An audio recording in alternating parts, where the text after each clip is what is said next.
حضرت عمر رضی اللہ عنہ بیان کرتے ہیں کہ میں اور انصار میں سے میرا ایک پڑوسی بنو امیہ بن زید میں رہتے تھے، اور یہ مدینہ کے ان گاؤں میں سے ہے جو آس پاس اونچی جگہ پر واقع تھے، اور ہم باری باری رسول اللہ صلی اللہ علیہ وسلم کے پاس جاتے۔ ایک دن وہ جاتا اور ایک دن میں جاتا، اور جب میں جاتا تو میں اس دن کی وحی وغیرہ کی خبریں اس کے پاس لاتا، اور جب وہ جاتا تو وہ بھی ایسا ہی کرتا۔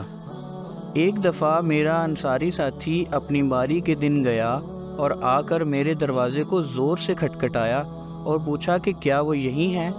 اس پر میں گھبرایا اور باہر نکلا تو اس نے کہا، بہت ہی بڑا حادثہ ہوا ہے۔ حضرت عمر رضی اللہ عنہ نے کہا، یہ سن کر میں حفصہ رضی اللہ عنہا کے پاس گیا تو کیا دیکھتا ہوں کہ وہ رو رہی ہیں۔ میں نے پوچھا، رسول اللہ صلی اللہ علیہ وسلم نے تمہیں طلاق دے دی ہے؟ کہنے لگی، میں نہیں جانتی۔ پھر میں نبی صلی اللہ علیہ وسلم کے پاس گیا اور میں نے کھڑے کھڑے پوچھا، کیا آپ نے اپنی بیویوں کو طلاق دے دی ہے؟ تو فرمایا، نہیں۔